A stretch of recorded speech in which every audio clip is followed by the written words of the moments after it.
ससुराल में वह पहली सुबह मुझे आज भी याद है। कितनी घबराकर मैं उठी थी।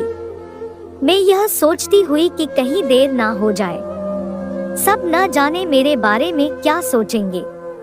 केवल एक रात ही तो नए घर में कटी थी और इतना सब कुछ बदल गया। जैसे आसमान में उड़ती चिड़िया को किसी ने मोती के लालच देकर पिंजरे में कैद कर लिया हो। शुरू के कुछ दिन तो यूं ही गुजर गए। एक दिन हम बाहर घूमने गए।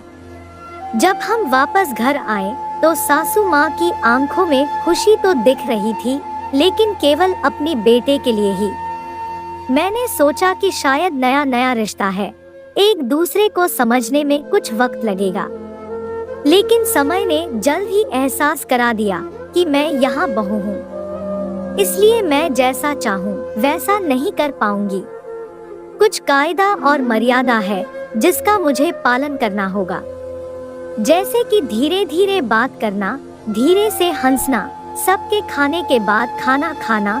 यह सब आदतें मुझे अपने आप आ गई। माँ से भी बात कम होने लगी, जिसकी वजह से मुझे पीहर की याद आने लगी। ससुराल में पूछने पर कहा गया कि अभी नहीं, कुछ दिनों के बाद जाना। जिस पति ने शादी के समय कहा था कि आपकी बेटी पास में ही तो है, कभी भी आ जाया करेगी, उसके भी सुर बदल गए। अब मुझे धीरे धीरे यह समझ में आ गया था कि शादी कोई बच्चों का खेल नहीं है। इसमें केवल घर नहीं बदलता, पूरी जिंदगी बदल जाती है।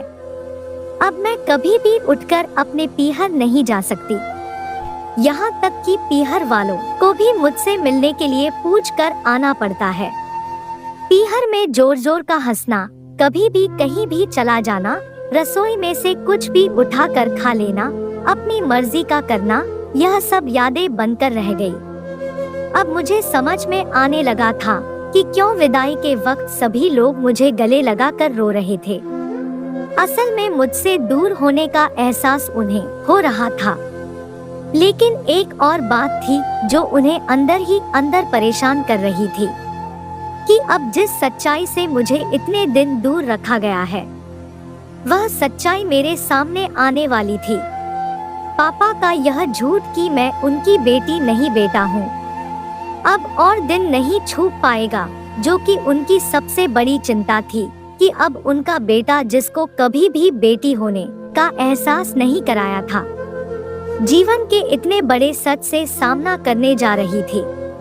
वहीं माँ को भी चिंता सता रही थी कि उनकी बेटी अभी तक कोई एक काम भी नहीं किया करती थी। अब वह पूरे परिवार की जिम्मेदारी कैसे उठाएगी। सभी लोग मेरे इस विदाई और पराये होने का दर्द जान रहे थे, सिवाय मेरे, इसीलिए वह सभी लोग रो रहे थे। आज मुझे समझ आ गया कि उनका रोना गलत नहीं था। यह हमारे समाज का नियम है कि एक बार बेटी डोली में विदा हो गई तो वह उस घर के लिए केवल मेहमान ही बनकर रह जाती है। फिर कोई चाहे कितना क्यों ना कह ले कि यह घर आज भी उसी का है। सच तो यह है कि अब वह कभी भी यूं ही अपनी पीहर नहीं जा सकती। चाहे कितना भी समस्या और परेशानी क्यों ना आ जाए, मुझे ही हल करना है, हंसते हुए या गम छुपाते हुए।